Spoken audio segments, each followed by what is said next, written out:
Ya, apa kabar anak Abi semuanya? Alhamdulillah, luar biasa. Allahu Akbar, Allahu Akbar, Allahu Akbar. Yes. Ya. Abi ucapkan terima kasih bahwa hari ini kita semua masih diberikan Allah kesehatan dan bisa bertemu kembali dengan keadaan sehat semua. Sehat kan semua anak-anak Abi? Alhamdulillah. Oke. Untuk pembahasan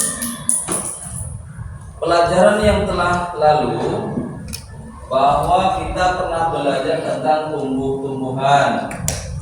Ya, tumbuh-tumbuh. Bahwasanya pelajaran yang setelah lalu kita kupas tentang tumbuh-tumbuhan. Tumbuh-tumbuhan itu berasal dari mana, Nak? Dari biji. Ya, berasal dari biji. Kemudian dia memecahkan diri menjadi tumbuhan kecil sehingga menjadi tumbuhan dewasa, sehingga menjadi seperti ini, tumbuhan yang besar. Jadi tumbuhan itu apa kegunaan bagi kita? Banyak. Ya, siapa yang menciptakan tumbuh-tumbuhan? Allah Subhanahu wa taala, Tuhan yang Maha Esa. Tuhan yang Maha Esa. Tumbuhan itu terdiri apa saja, Nak? Siapa yang tahu? Tumbuhan itu terdiri dari beberapa jenis, yaitu antara daun, batang, dan buah.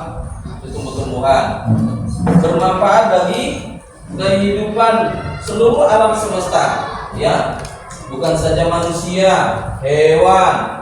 Manfaatnya itu banyak, ya. Manfaatnya itu banyak tumbuh-tumbuhan. Jadi sebelum kita melanjut kembali, ingin Abi tanyakan, apakah kehadiran anak-anak datang semua? Hadir pada hari ini? Hadir. Ada yang tidak hadir? Semua hadir. Insya Allah bagus, anak-anak Abi semua hadir. Maknanya kita dalam keadaan sehat walafiat. Oke, masuklah kita kepada pelajaran tematik. Apa nak? Tematik. Jadi pengenalan tematik. Yang pertama di sini ada manfaat flora. Apa itu flora? Tumbuhan. Jadi dalam tumbuhan itu sendiri banyak di alam semesta ini, termasuk di gunung misal, yang ada tumbuhan-tumbuhan besar. Kalau di lingkungan masyarakat desa itu banyak tumbuhan kecil. Kalau kita berjalan-jalan di hutan, akan kita temui tumbuhan seperti ini, tumbuhan besar. Jadi di sini diterangkan bahwa hutan membantu manusia untuk bernapas. Manfaat itu termasuk manfaat. Nah, selain memberi makanan dan minuman, hutan kita butuhkan untuk bernapas. Kenapa hutan sangat bermanfaat untuk bernapas? Udara yang kita keluarkan hasil pembakaran yang namanya CO2, kita hirup O2, oksigen, itulah untuk pernapasan. Yang sirkulasinya itu adalah tumbuh-tumbuhan. Tanpa tumbuh-tumbuhan kita bisa sakit. Kenapa? Yang menyerap semua karbon dioksida itu, sisa-sisa pembakaran pabrik, buangan sampah, apalagi asap kendaraan, itu semua yang menyerapnya itu adalah hutan, termasuk tumbuh-tumbuhan. Sehingga kita hirup dan masuk ke paru-paru kita akan sehat, bisa bernapas dengan lega. Oke. Jika CO2 terlalu banyak, kita akan mati. Baru-baru ini kalau kita baca di media massa ataupun elektronik, banyak perusahaan-perusahaan raksasa yang mengeluarkan limbahnya, hasil pembakarannya, sehingga bumi ini panas. Pernah kita mengalami panas yang begitu tinggi? Itu akibat polusi udara dari limbah pabrik yang tiap hari tidak berhenti memanasi pemanasan global. Manusia bisa mati. Namun daun akan menghisapnya, dihisap itu oleh daun. Tak kira tumbuhan kecil, tak kira tumbuhan besar, dihisap oleh daun. Jadi tumbuhan itu sendiri menyelamatkan manusia.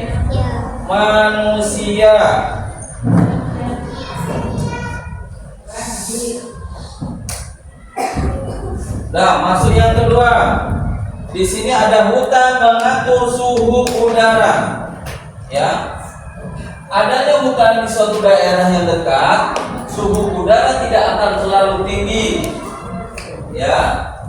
Karena hutan menguapkan air dan akan membasahi serta menyejukkan udara di sekitar kita. Namun di masa sekarang ini hutan secara perlahan menghilang, sehingga suhu udara di sekitar kita menjadi panas. Makanya kalau hutan ditebang, apa yang terjadi, nak? Hutan ditebang, apa yang terjadi? Panas, terjadi banjir, terjadi longsor. Siapa yang rugi? Siapa yang kena imbasnya? Manusia. Tiba-tiba kita jalan-jalan di perlintasan ingin mendekati gunung, tiba-tiba terjadi longsor. Akibat apa? Hutan sudah ditebang, terjadi pemanasan global sehingga curah hujan tidak dapat membendung air yang ada diturunkan hujan tadi, sehingga tanah menjadi erosi, terjadilah longsor, terjadilah banjir. Akibat tangan siapa, nak? Perbuatan manusia yang tidak bertanggung jawab. Jadi anak Abi, saya harapkan apabila melihat hutan yang gundul, tempat tinggal kita yang gersang, maka kita dianjurkan untuk yang namanya reboisasi. Apa itu reboisasi? Penghijauan. Di sekitar kita tanam bunga, ya, tanam tumbuh-tumbuhan, pepaya bisa, anggur bisa, apel bisa, ya. Oke. Kemudian yang ketiga, hutan mendatangkan hujan. Hutan itulah yang menghasilkan uap air yang nantinya akan menjadi butir hujan yang turun ke bumi. Hutan mengatur suhu udara dan menentukan jumlah dan sebaran hujan. Maka daerah yang berhutan akan mempunyai curah hujan yang lebih besar dibanding yang tidak berhutan atau gundul. Jadi di daerah kita mana yang hawanya dingin? Siapa yang sudah pernah ke Brastagi, Kabanjahe, Sibolangit, Perapat? Itulah masih asli hutan. Kalau di Asan sudah tidak ada lagi hutan, panas terlalu tinggi, medan terlalu tinggi. Makanya di daerah pegunungan itu cuacanya dingin, beda dengan dataran rendah. Oke.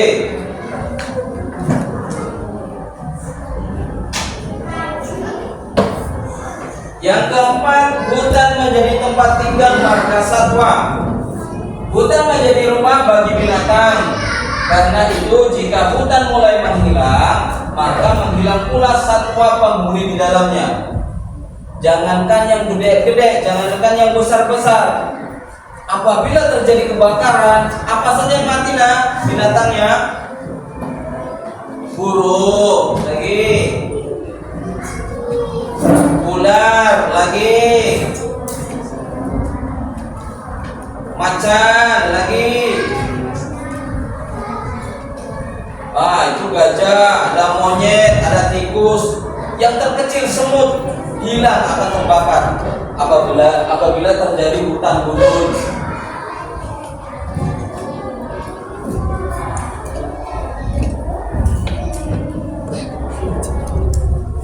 Yang kelima, hutan menyimpan air. Hutan akan mengundang hujan dan menjadi bak tampungan air yang raksasa, kemudian membagikannya kepada manusia melalui sumber mata air yang bening dan sejuk. Pernah melihat mata air, nak?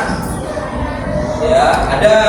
Dia keluar dengan sendirinya. Siapa yang mengeluarkan? Allah Subhanahu wa taala, Tuhan yang Maha Esa.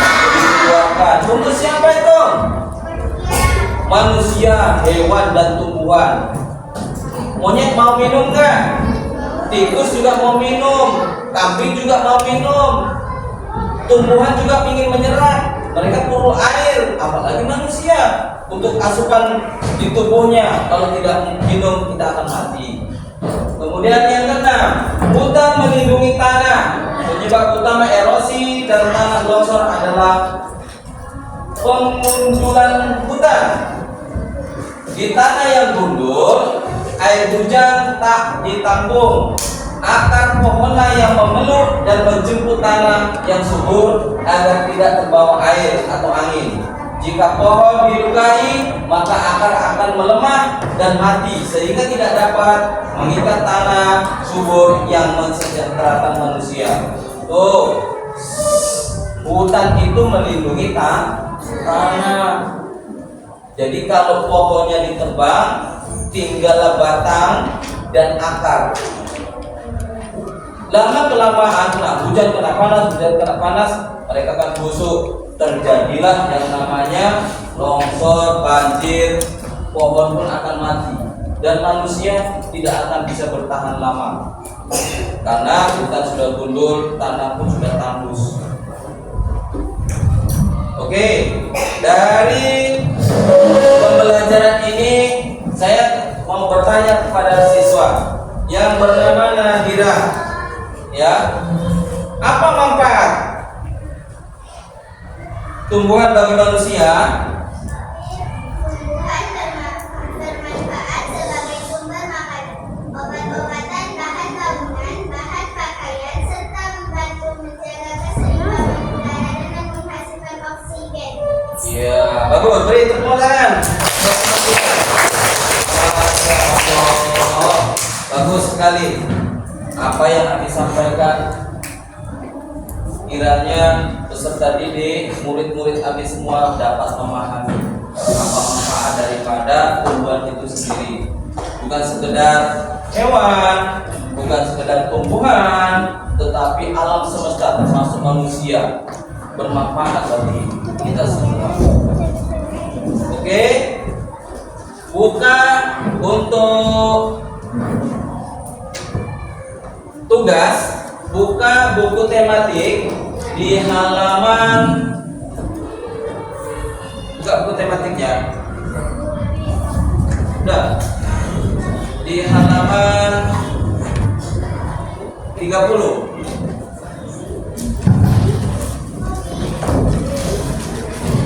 Ya, nah, di situ ada tugas, nanti dikerjakan di rumah, ya, dikerjakan di rumah. Jangan lupa tugas-tugas dikerjakan di rumah. Semakin kita membaca, semakin kita banyak mendapatkan ilmu. Apa kata pepatah? Banyak membaca, banyak yang dilihat, banyak yang didapat. Apa? Banyak yang dibaca, banyak yang dilihat, banyak yang didapat. Guru yang utama itu adalah membaca. Dengan membaca kita akan menjadi pintar. Sudah. Dapatlah kita kesimpulan pada siang hari ini bahwa manfaat tumbuh-tumbuhan itu sangat berguna bagi kelangsungan hidup manusia. manusia. Kalau kita ingin hidup 100 tahun lagi, kita jagalah kelestarian hutan. Hutan bermanfaat bagi kehidupan manusia. Apa saja yang bisa diambil dari hutan? Banyak. Pohon, kita ambil hasilnya, sudah itu kita tanam, reboisasi, kita tanam kembali, kita buat penghijauan supaya apa? Tidak terjadi banjir, tidak terjadi longsor. Ya, dengan begitu alam itu bersahabat dengan kita. Kalau alam sudah tidak bersahabat dengan kita, maka akan terjadi bencana, termasuk banjir. Siapa mau banjir? Tentu tidak mau banjir. Siapa mau panas terus? Tentu tidak mau. Kita mau suasana di desa kita, di lingkungan kita, di sekitar kita itu dalam keadaan suasana yang sejuk, suasana yang terang, suasana yang tenang, suasana yang menyenangkan, sehingga kita bisa belajar, beraktivitas, tidak ada gangguan, tidak ada halangan. Coba kalau banjir, tiba-tiba sekolah kita banjir, macam mana? Bisa nggak belajar dengan efektif? Tidak bisa. Takut nanti banjir, masuklah kata, masuk tikus, masuk ulat. Jadi untuk menjaga itu, kita jaga kelestarian hutan. Sudah dijawab oleh teman kita manfaat tumbuhan tadi, ya, berguna bagi kelangsungan kehidupan kita. Jadi pertemuan pelajaran pada hari ini, pelajaran tematik pada hari ini kiranya bisa dipahami oleh semua peserta didik. Saya sudahi dengan kata penutup. Saya tutup dengan billahi taufiq wal hidayah. Assalamualaikum warahmatullahi wabarakatuh.